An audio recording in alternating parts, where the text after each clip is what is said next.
ఈరోజు సింగరేణి వ్యాప్తంగా సింగరేణి కార్మికులు ఈ సమ్మెను జయప్రదం చేసినందుకు కార్మికులందరికీ కూడా Singareni collieries workers union AITC Bellampalli branch పక్షాన నమస్కారాలు తెలియజేస్తూ కేంద్ర ప్రభుత్వం నరేంద్ర మోడీ కార్మిక వ్యతిరేక విధానాలు అవలంబిస్తూ ఈ దేశంలో ఉన్న కొంతమంది పెట్టుబడిదారులకు ఊడిగం చేసే విధంగా కార్మిక హక్కులను కాలరాస్తూ కార్మికుల సమస్యలను పరిష్కరించకుండా ఉన్న హక్కులను తీసేసి 29 చట్టాలకు బదులుగా 4 లేబర్ కోడ్లను తెచ్చి ఆ కోడ్లు బడా సంపన్నులకు ఈ దేశ సంపదను అప్పజెప్పే విధంగా ఉన్నాయి. కాబట్టి కార్మికులకు నష్టం జరిగే హక్కులు ఉన్నాయి కాబట్టి వాటిని విరమించుకోవాలి. అనేక సార్లు జేఏసీ సంఘాలుగా సమ్మె పిలిపించినా మార్పు రాలేదు.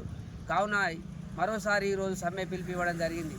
ఇప్పటికైనా కేంద్ర ప్రభుత్వం ఆ 4 లేబర్ కోడ్లను తీసేసి పాత పద్ధతిలో ఉన్న 29 చట్టాలను కొనసాగించి కార్మిక హక్కులను కాపాడు కోసం కృషి చేయాలని డిమాండ్ చేస్తున్నాం. లేని పక్షంలో పెద్ద ఎత్తున ఆందోళన కార్యక్రమాలతో పాటు కేంద్ర ప్రభుత్వం దిగి వచ్చే విధంగా కార్మిక వర్గం ఏ పోరాటానికైనా సిద్ధం కావాలని తెలియజేస్తూ ఈ సమ్మెను విజయవంతం చేసిన కార్మికులకు Singareni collieries workers union AITC Bellampalli branch పక్షాన నమస్కారం చేస్తూ ముగిస్తున్నాం.